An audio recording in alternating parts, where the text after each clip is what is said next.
Piper Matthews was running late. Again, her alarm had failed to go off. Or more likely, she'd swatted it into silence without fully waking, and now she was scrambling through her morning routine at breakneck speed. Hair still damp from her 2-minute shower. She jammed her feet into worn loafers, snatched her messenger bag from the hook by the door, and bolted out of her apartment building into the crisp autumn air. No time for coffee. The thought sent a wave of despair through her caffeine-dependent brain. But she pushed it aside. She'd grab something at the office. Right now, making it to the editorial meeting on time was her only priority. As she power-walked through downtown, she barely registered the unusual quietness of the normally bustling streets. The coffee shop on the corner, Grindhouse, her regular morning haunt, had its shutters down. Odd for 7:35 on a Thursday morning, but not impossible.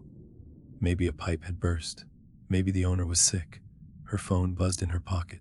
Probably her editor, Diane, wondering where the hell she was. Piper didn't check it. She'd be at the office in 3 minutes anyway.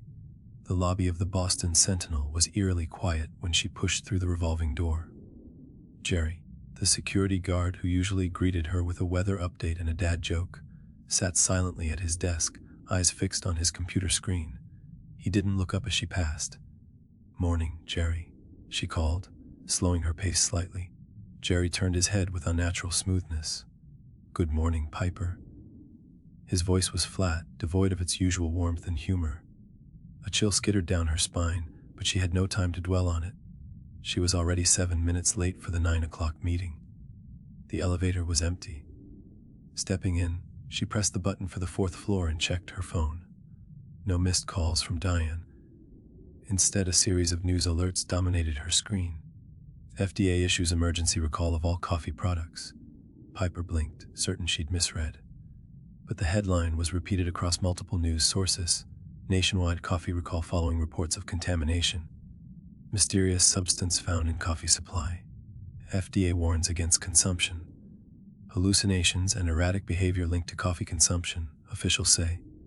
The elevator doors slid open before she could read further. The newsroom, usually a chaotic symphony of ringing phones, tapping keyboards, and animated conversation, was unnervingly quiet. Her colleagues sat at their desks, faces illuminated by computer screens, working in silence. Piper made her way to the conference room, where the morning editorial meeting was already underway. She slipped into an empty chair, muttering apologies. Diane, standing at the head of the table, continued speaking as if there had been no interruption. Assign coverage areas for the coffee recall. Evans, I want you on the FDA response. Chen, retail impact. Matthews. Deanne's gaze landed on Piper with an intensity that made her squirm. You'll take public reaction. Social media, interviews, the works. Sorry, what coffee recall? Piper asked, though she already knew the answer. Every head in the room turned toward her with synchronized precision. The FDA issued a nationwide recall of all coffee products at 5 o'clock this morning. Diane explained, her voice strangely measured. Apparently, there's been some kind of contamination. They're citing reports of hallucinations and erratic behavior in consumers. Seriously, all coffee? Piper couldn't keep the skepticism from her voice. That seems like an overreaction. What kind of contamination are we talking about? Details are still emerging, Diane replied, maintaining uncomfortable eye contact. That's why we need comprehensive coverage. The meeting continued, with assignments handed out and deadlines established. Piper took notes mechanically, unable to shake the feeling that something was off. Her colleagues seemed different, calmer than they should be in the midst of breaking a major health crisis. Their movements were too deliberate, their voices too even. As the meeting dispersed, Piper approached Tom Evans, the health and science reporter who'd been covering FDA announcements for 15 years. Tom, what's your take on this coffee thing? Sounds like mass hysteria to me. Tom turned to her slowly, his expression neutral. The FDA rarely issues recalls of this magnitude without substantial evidence. It would be irresponsible to dismiss their warnings. Sure, but all coffee, worldwide. That's millions of pounds of product, billions in economic impact. Over what? Some people feeling jittery. That's what coffee does. The reports mention hallucinations, Piper, and behavioral changes. Tom's gaze was steady, unblinking. This isn't about caffeine, right? But what's the contamination? Bacteria? Chemical? Some new designer drug? I'm sure we'll learn more soon. Tom's smile didn't reach his eyes. Have you had your coffee today, Piper? The question sent an inexplicable tremor of unease through her. No, actually. Overslept. Was going to grab some here. Don't, Tom said, his hand suddenly gripping her forearm with surprising strength. Better safe than sorry. Piper nodded slowly, extricating her arm from his grasp. Yeah, okay, thanks. Back at her desk, she dove into research, scanning news reports and social media for public reactions to the recall. The stories were all frustratingly similar. Vague mentions of contamination, recycled quotes from the FDA press release, speculations about economic impact. No concrete details about what exactly was wrong with the coffee or how the contamination had occurred. Twitter and Instagram were flooded with the expected jokes and complaints. Coffee memes were trending. Many people were dismissing the recall as government overreach, vowing to drink their precious bean juice regardless of warnings. They can pry my coffee from my cold, dead hands, read one popular tweet. If coffee's finally going to kill me, at least I'll die doing what I love, read another. But scattered among the jokes were more disturbing posts. Videos of people standing motionless in grocery store aisles. Reports of strange behavior from coworkers and family members. A woman in Seattle claiming her husband had been staring at the wall for 3 hours, occasionally whispering sound that sounded coming. Coincidence? Mass hysteria? Or something more sinister? Piper rubbed her temples, fighting off a caffeine withdrawal headache. Maybe she was overthinking this. She needed to focus on her assignment. Her phone buzzed with a text from her roommate, Jamie. Did you see the coffee recall? Crazy, right? Tossed our stuff just in case. Picking up tea on the way home. You need anything? At least Jamie was acting normal. Piper texted back, thanks, I'm good. Working on the story now. Whole thing seems weird. She spent the rest of the morning conducting phone interviews with cafe owners and coffee distributors. Most were furious about the recall, citing the devastating financial impact with so little concrete information. A few, however, were oddly compliant. If the FDA says there's a problem, there must be a problem, said Marcus Chen, owner of Greenhouse, her regular coffee spot. His voice had the same flat quality she'd noticed in her colleagues. Safety first. We've disposed of all our inventory. But Marcus, this could bankrupt you, Piper pressed. Aren't you at least demanding more information? Some things are more important than money, Piper, he replied. You haven't had any coffee today, have you? That question again. No, I haven't. Good. Don't. By noon, her headache had intensified to a persistent throb behind her eyes. She needed caffeine. Maybe tea would be safe. She headed to the break room where she found Amy from the lifestyle section standing by the counter, staring at the now unplugged coffee maker. Hey Amy, mourning our fallen friend, Piper joked, gesturing to the machine. Amy turned, her movements fluid yet somehow mechanical. It's better this way, she said, her voice serene. You'll see, everything will be clearer soon. Okay? Piper drawled, backing away slowly. Just looking for some tea. No caffeine of any kind is recommended, Amy replied. Clean water is best. Purification requires clarity. Piper retreated, tea forgotten. Something was definitely wrong. She returned to her desk and pulled up the FDA's official statement on their website. The Food and Drug Administration is issuing an immediate recall of all coffee products due to potential contamination with an unidentified substance. Consumers who have ingested coffee within the past 48 hours and experience symptoms including heightened awareness, sensory anomalies, or altered thought patterns should seek medical attention. Heightened awareness, altered thought patterns, Piper murmured. That's the vaguest symptom list I've ever seen. She kept digging, searching medical forums and social media for first-hand accounts of these mysterious symptoms. The patterns she found were troubling. People describing friends and family members becoming unnaturally calm, speaking in monotones, staring for long periods. Exactly the behavior she'd been noticing around the office. A chill ran down her spine as she scrolled through a Reddit thread titled, "Something's wrong with the people who drank coffee this morning." My wife had her usual 2 cups before work. When she came home, she just stood in the living room for 20 minutes. When I asked what she was doing, she said, listening. I asked to what, and she smiled and said, you wouldn't understand yet. My roommate hasn't blinked in an hour. I timed it. He's just sitting at the kitchen table, smiling slightly. Anyone else notice they seem to KNO things? My brother told me exactly what I was about to say before I said it. 3 times in a row. Piper glanced around the newsroom. How many of her colleagues had their morning coffee before the recall was announced? Virtually all of them, she realized. She was the outlier, the only one who'd missed her daily dose due to oversleeping. Was she being paranoid? Maybe. Sleep deprivation and caffeine withdrawal could certainly make her imagination run wild. But as she watched Tom Evans stand motionless by the water cooler for 5 consecutive minutes, she couldn't shake the feeling that something was seriously wrong. She needed more information. Hard facts, not internet rumors. She sent an email to her FDA contact, requesting details about the nature of the contamination and how it had been discovered. The reply came almost immediately. Hi Piper, thanks for reaching out. The situation is evolving, and we're limited in what we can share at this time. Please refer to our official statement. Rest assured we're working to ensure public safety. Have you consumed any coffee products in the past 48 hours? There it was again, that question. Why was everyone so concerned about her coffee consumption? She drafted a quick response and no, missed my morning cup today. Lucky timing, I guess. But I need more for my story than the press release. What exactly are you looking for in this contamination? What's causing the reported symptoms? No response came.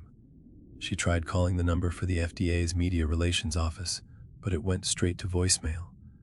By 3:15, Piper's headache had evolved into a full-blown migraine, and her investigations had yielded nothing concrete.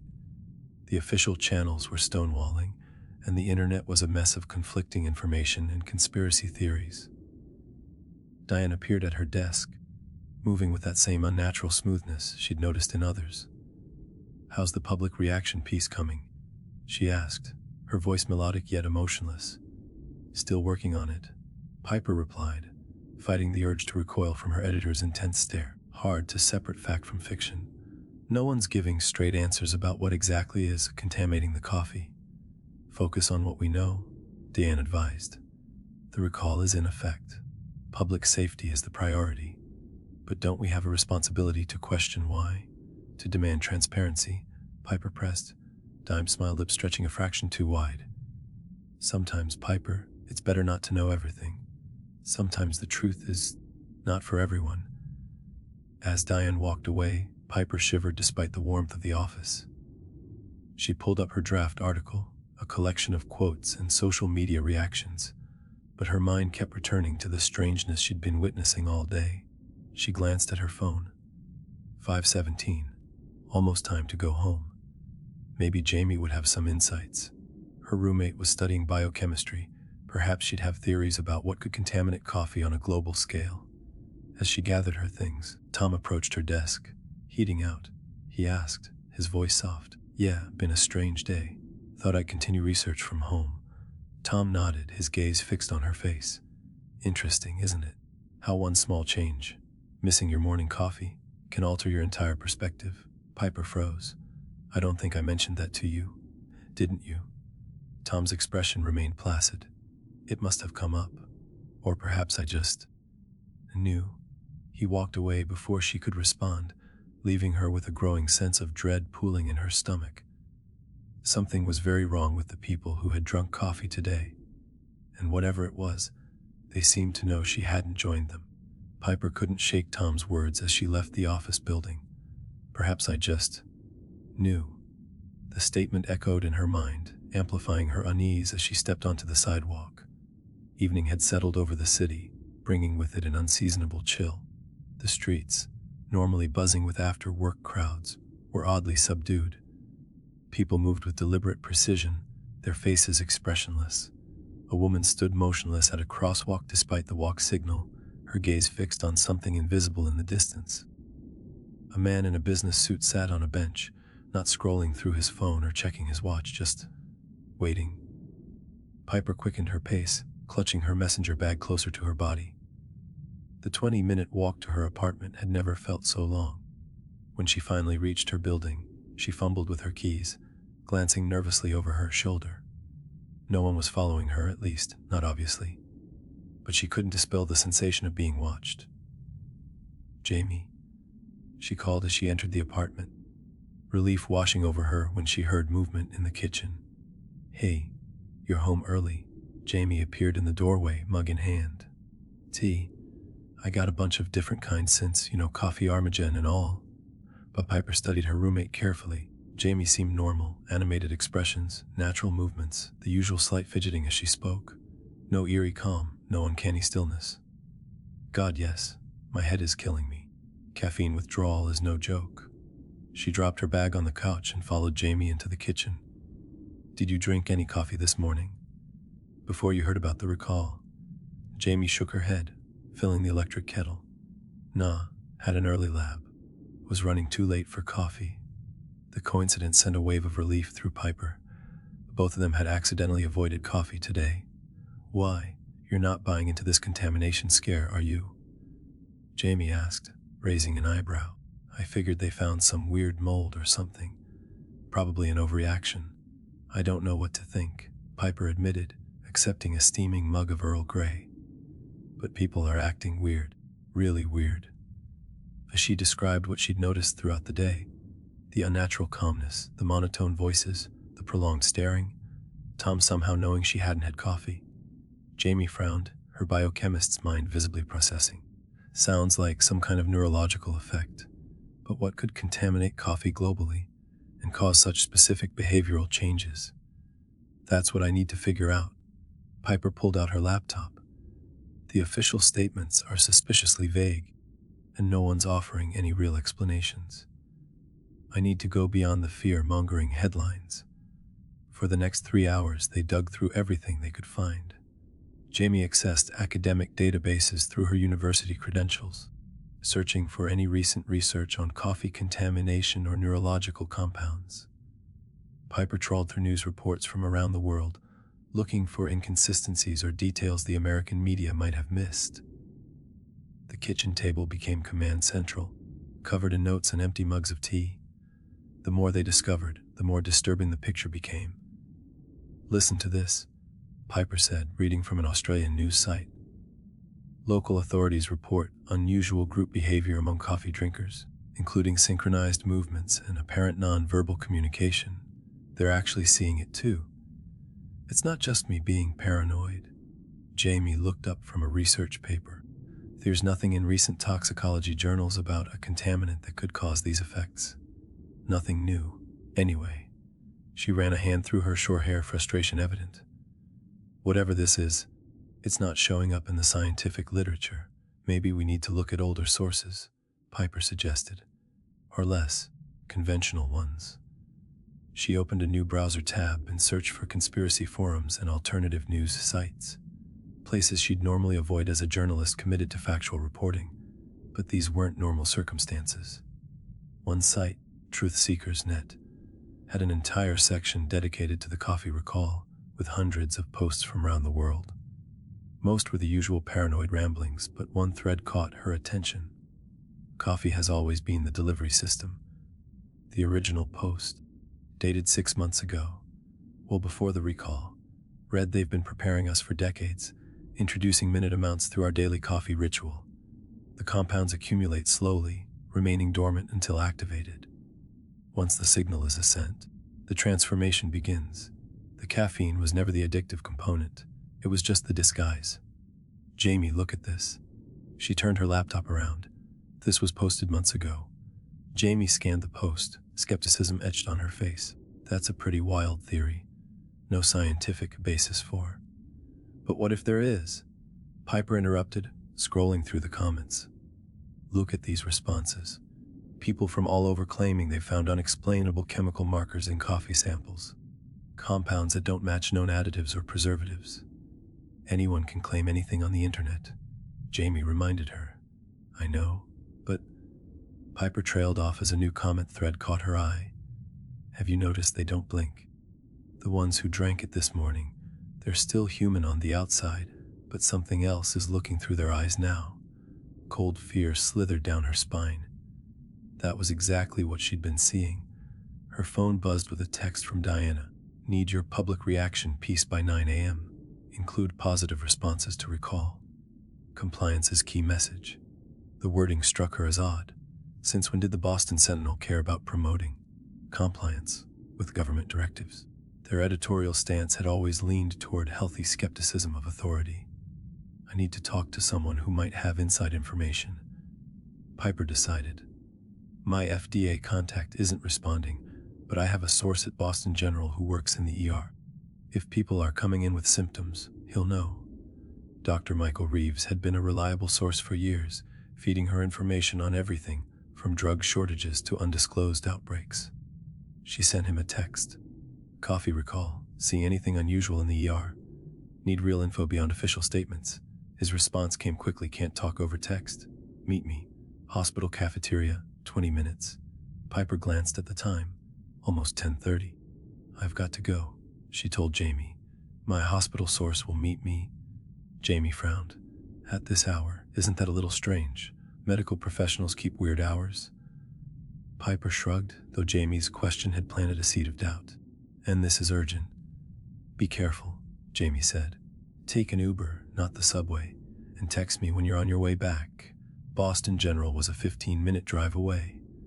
As the Uber approached the imposing brick building, Piper noticed emergency vehicles lined up at the ambulance bay, their lights silently flashing. More unusual was the presence of black SUVs with government plates. She paid the driver and made her way to the hospital entrance, trying to appear confident and purposeful, as if she belonged there at nearly 11 on a Thursday night. The lobby was busier than expected, filled with people sitting perfectly still in the waiting area, their faces blank. The cafeteria was on the second floor, dimly lit and mostly empty at this hour. Piper spotted Dr. Reeves at a corner table, hunched over a tablet. As she approached, she noted the dark circles under his eyes, the slight tremor in his hands. Thanks for meeting me, she said, sliding into the seat across from him. What's happening? The official statements are useless. Dr. Reeves glanced around before responding, his voice low. They're not telling us anything either. Patients started coming in around 7 this morning. First a trickle, then dozens, all with the same symptoms. What symptoms exactly? Piper pressed, pulling out her notebook. It starts with a profound sense of calm, then progresses to what I can only describe as a dissociative state. They become hyper, aware of their surroundings, but detached from their own emotions. They display unusual synchronized behaviors. Synchronized how? Moving in unison without verbal communication, finishing each other's sentences, knowing information they shouldn't have access to.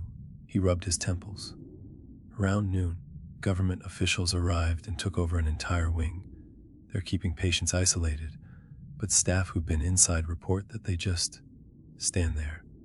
Hundreds of people standing in formation, silently. Piper's skin prickled with gooseflesh. What about you? Did you have coffee today? Dr. Reeves shook his head. I was pulling a double shift, been on caffeine pills. He leaned closer, voice dropping further. Here's what they're not saying. This isn't a contamination in the traditional sense. There are no bacteria, no fungi, no conventional toxins that we can detect. Then what is it? Something else. His eyes darted around nervously. We ran samples through every analysis we have. The molecules don't match anything in our databases. They're structured unlike anything we've seen before, and they appear to be responsive. Piper echoed, unsure she'd heard correctly. They react to stimulus, change configuration, communicate with each other.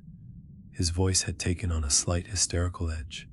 Like they're intelligent, a chill ran through her. That's not possible.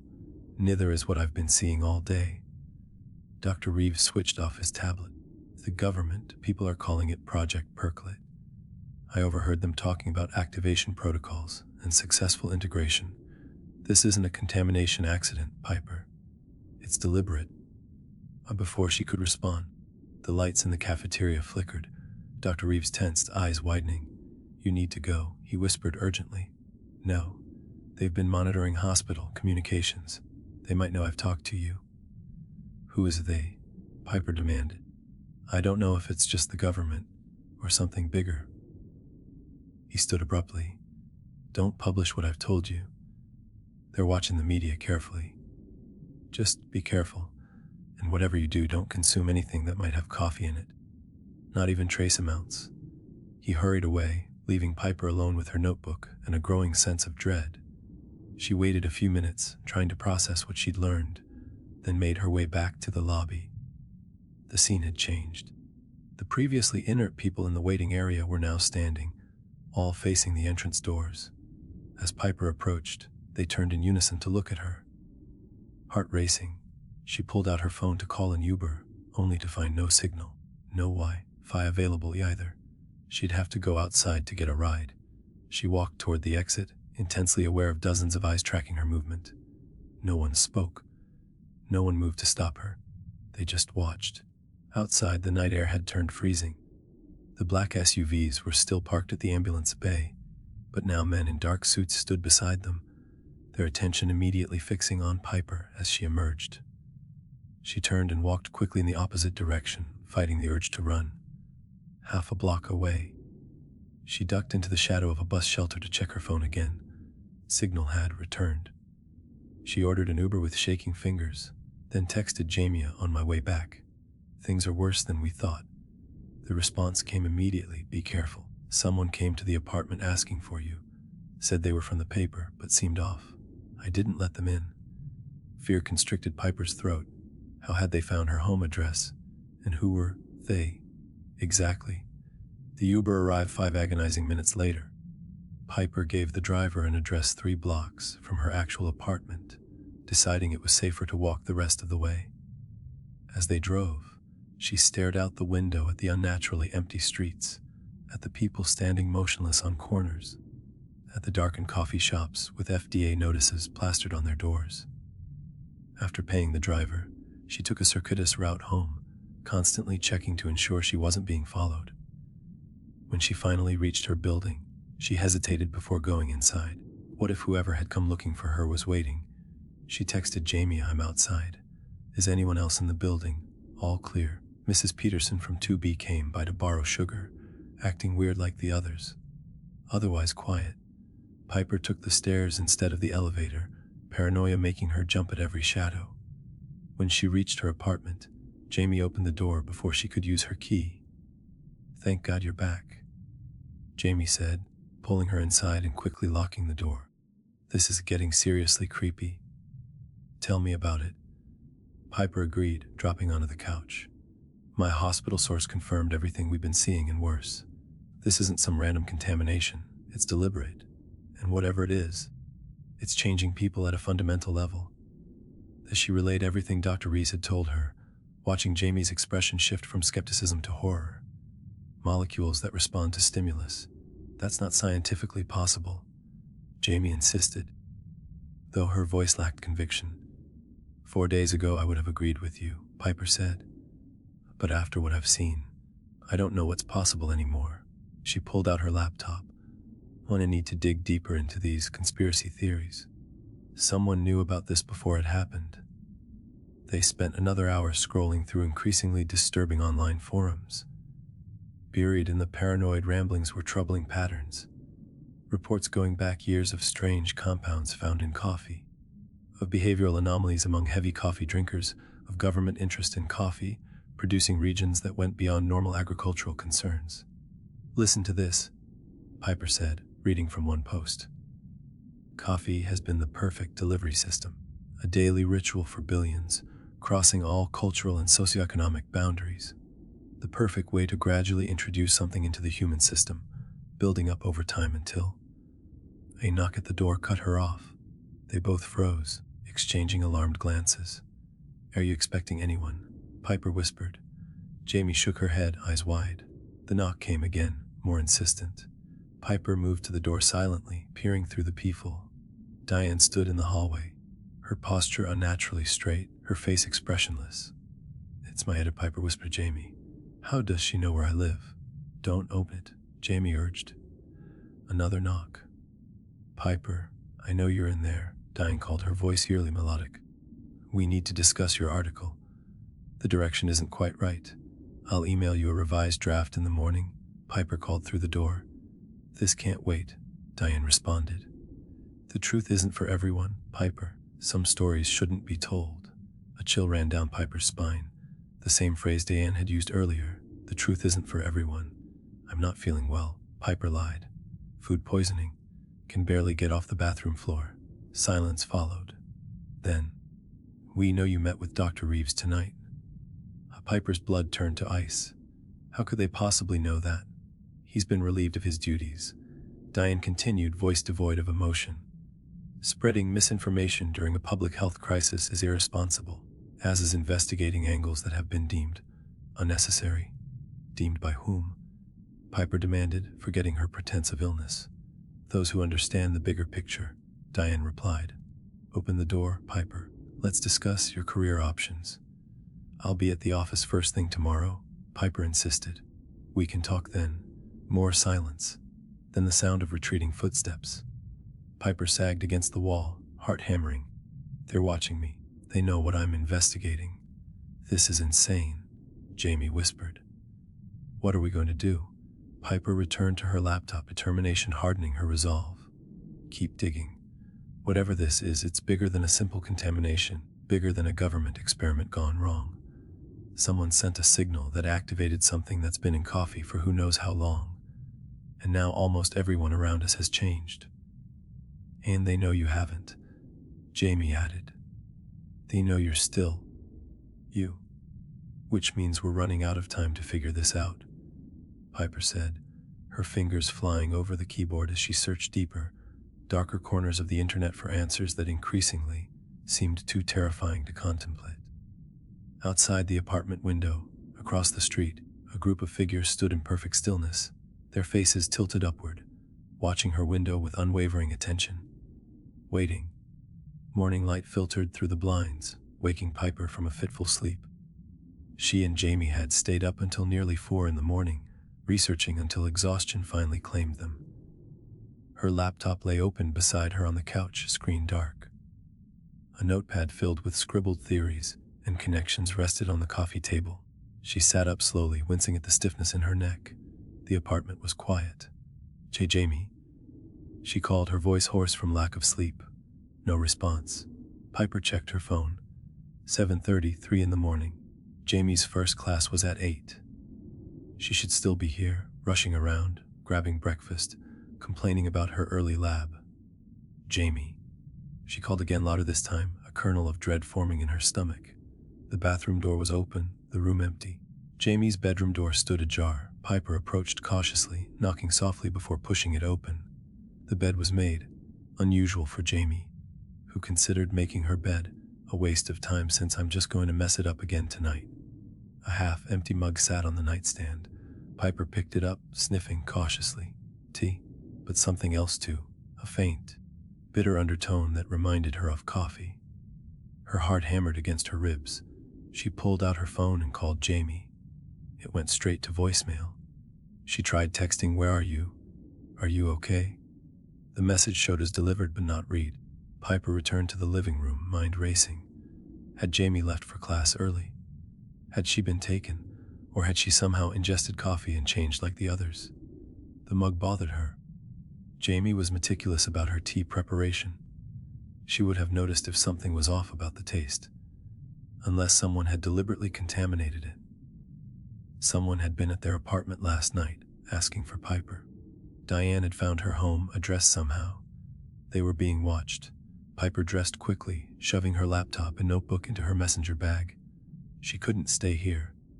Whether Jamie had changed or been taken, the apartment was no longer safe. As she headed for the door, her phone buzzed.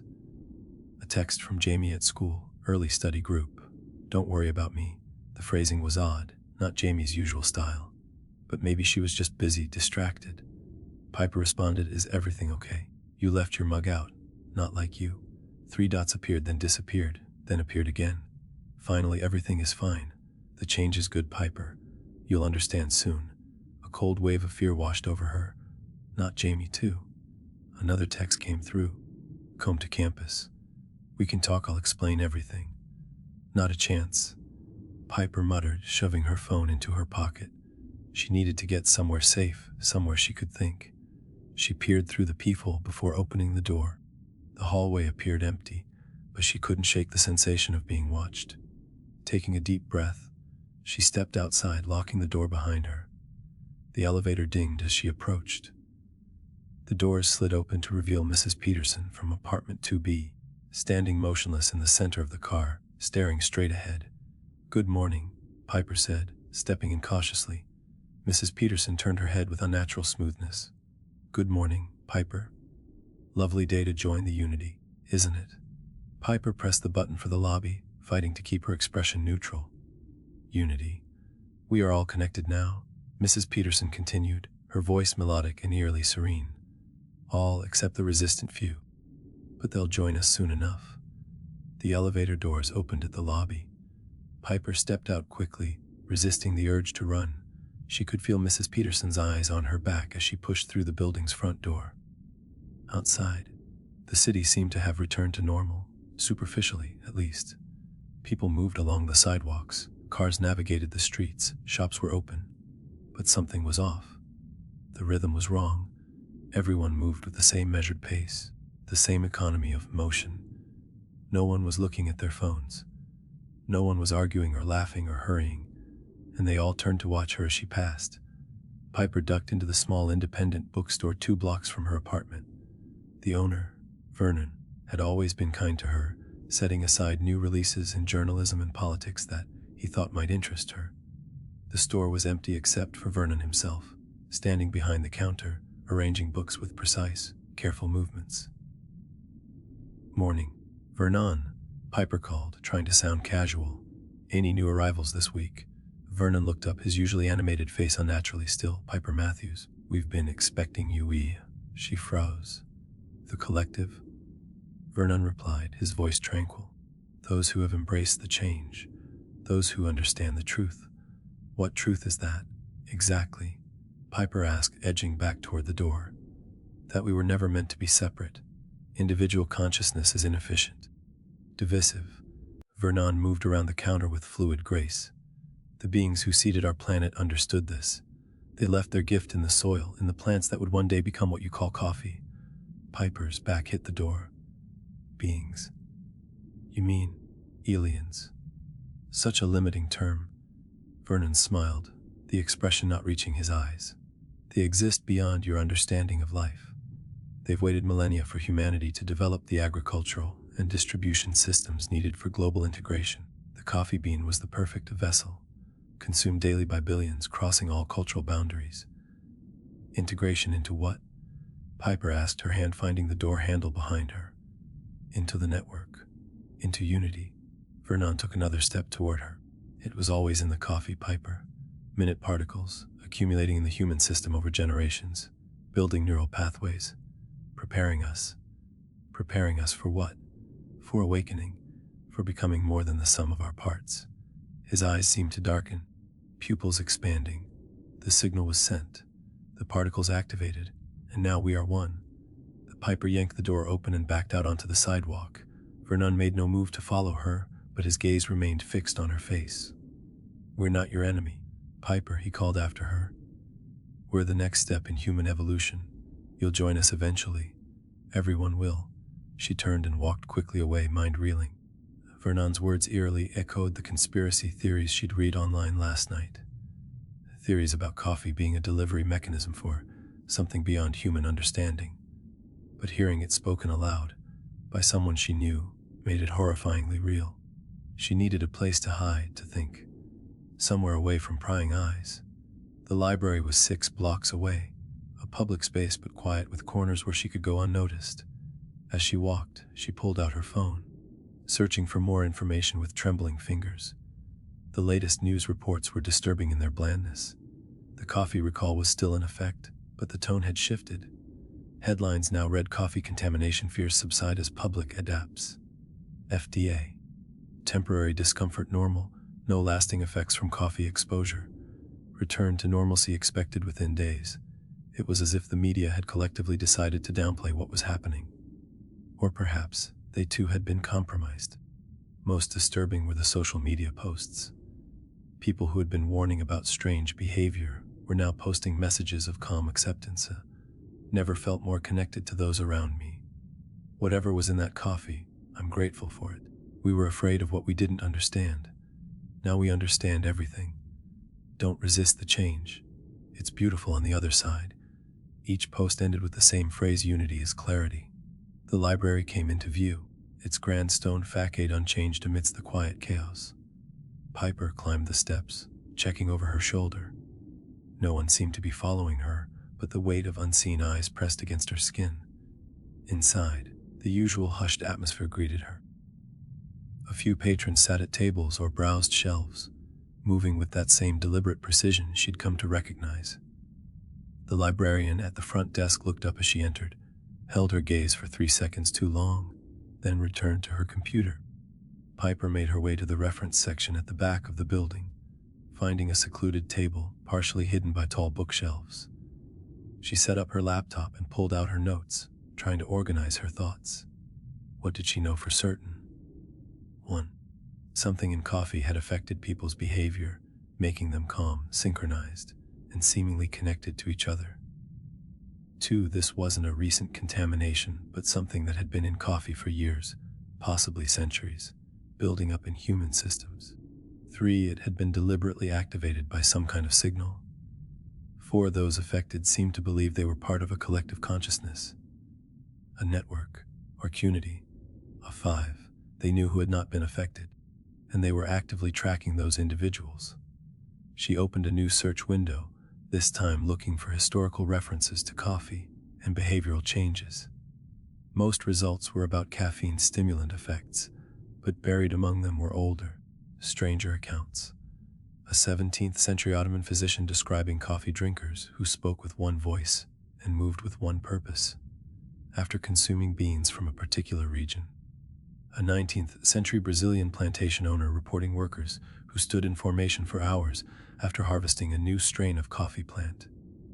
A classified CIA document from the 1950s, partially redacted, mentioning synchronized behavioral anomalies observed in a Costa Rican village known for its unique coffee cultivation methods. These isolated incidents stretched across centuries and continents, connected only by coffee and the eerie similarity of the reported behaviors. It was as if whatever had been hiding in coffee had occasionally activated prematurely, offering glimpses of what was now happening on a global scale. But who or what had sent the activation signal, and why now? Her research was interrupted by a notification on her phone. An email from Diana: your presence is required at an all-staff meeting, 10 a.m. Attendance mandatory. Special announcement regarding the paper's coverage of the coffee recall situation. Your perspective is particularly valued. The last sentence sent a chill through her. Her perspective, meaning her uncontaminated, unassimilated perspective, was valued. This wasn't an invitation, it was a trap. She checked the time: 9:12. She had less than an hour to figure out what to do. Going to the office was clearly dangerous, but failing to appear would confirm her resistance and potentially accelerate whatever they had planned for her.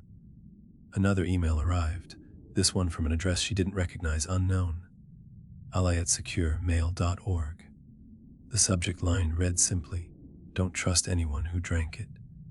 The body of the email was brief: there are more of us than you think. Not everyone had their coffee yesterday morning. We're organizing. Central library, microfiche room, basement level. Come now. Alone. Delete this after reading. Piper stared at the message, heart pounding. It could be legitimate. Other unaffected people reaching out. Or it could be another trap, using her desperation against her.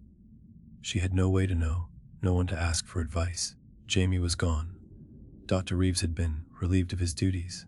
She was alone, except, potentially, for whoever had sent this email. She closed her laptop and gathered her things, decision made. The microfiche room was 2 floors down, rarely used in the digital age. If it was a trap, at least she'd be in a public building, where she couldn't disappear without someone noticing. The elevator was out of order, had been for months, according to the handwritten sign. Piper took the stairs, her footsteps echoing in the empty stairwell. The basement level was dimly lit, the air cooler and slightly damp. Signs pointed toward the microfiche room, archives, and storage. Piper followed the arrow toward the microfiche room, anxiety building with each step. The hallway was silent except for the hum of the ventilation system. She pushed open the heavy door to find a small room filled with outdated viewing machines and metal filing cabinets. A man stood by one of the machines. Back to the door. He turned as she entered, and Piper recognized him with a jolt of surprise. Jerry, the security guard from the Boston Sentinel lobby. You? She asked, hand still on the door, ready to flee. Close the door, Jerry urged, his voice low and strained, nothing like the flat, serene tones of the affected. Quickly, Piper hesitated, then complied, letting the heavy door swing shut behind her. I was running late yesterday morning, Jerry explained without preamble. Just like you. Missed my coffee. By the time I got to work, everyone was already different. He rubbed his bloodshot eyes. I've been pretending, trying to blend in, but they know. Somehow they always know. How did you find me? There are others like us. Unaffected. We've been communicating, trying to understand what's happening. He gestured to an ancient computer in the corner. Off the grid, using old technology, they're not monitoring as closely. How many? Dozens in Boston. Thousands nationwide, maybe more globally. Not everyone drinks coffee. Not everyone had their morning cup before the activation. A flicker of hope ignited in Piper's chest. So we're not alone. Not yet. Jerry agreed. But they're finding us. Converting some. Containing others. His expression darkened. Your editor has been looking for you. She came by my desk first thing this morning, asking if I'd seen you. I played along, acted like one of them. I got an email summoning me to a meeting, Piper said. What do they want from me? Information, most likely. You've been investigating, asking questions.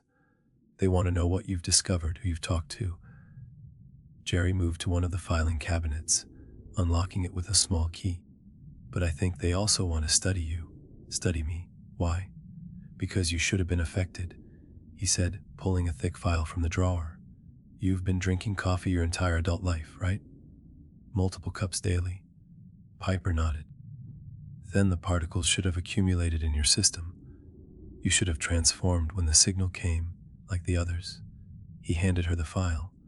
But you didn't, and that makes you valuable to them, and to us. Piper opened the file to find pages of scientific data she couldn't understand, interspersed with black and white photographs of coffee plants and microscope images of strange, geometric structures. What is this? Everything we've pieced together about what's really happening, Jerry explained. Most of it comes from declassified government files, scientific research that was hidden or discredited. Accounts from people who noticed something wrong years before anyone took them seriously. Piper flipped through the pages, stopping at a photograph of a massive antenna array in what appeared to be a remote jungle location. Is this where the signal came from? Jerry nodded. Northern Colombia, built under the guise of a telecommunications project, but it's actually designed to emit a very specific frequency, one that activates the particles that have been accumulating in coffee drinkers for generations. But who built it? Who sent the signal? That's where it gets complicated. Jerry sighed. Some believe it's extraterrestrial in origin, beings that seeded Earth with these particles millions of years ago, playing the long game. Others think it's human, government project to create a compliant population.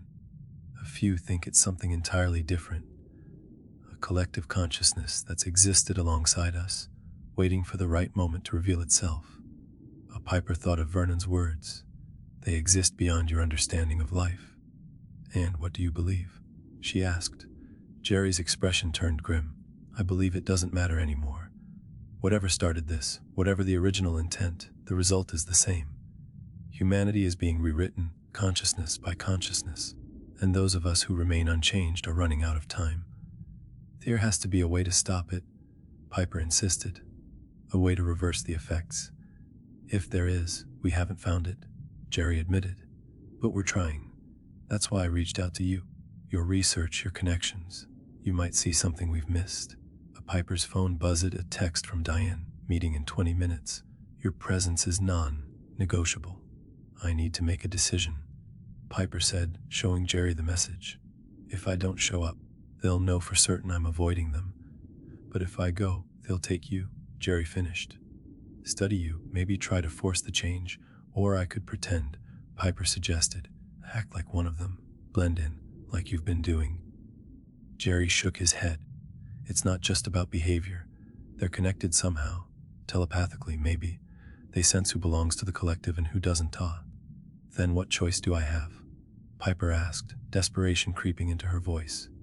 Come with me, Jerry said. We have a safe house, people like us. We're working on a plan. The word plan sparked something in Piper's mind. The journalist in her pushing through the fear. What kind of plan?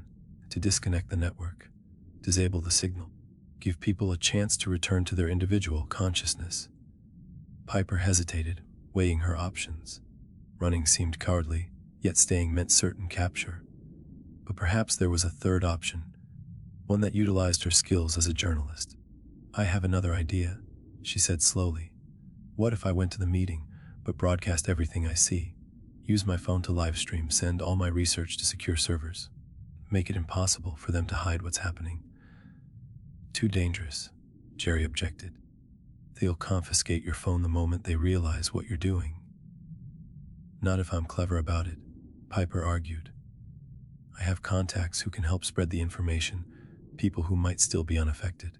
The world deserves to know the truth. Jerry studied her face, conflict evident in his expression. It's your choice, he finally said. But if you go and if you fail, I know, Piper nodded. I'll be one of them. Or would she? The question that had been nagging at her since yesterday suddenly crystallized. Why hadn't she been affected? She'd been drinking coffee daily for years. The particles should have accumulated in her system.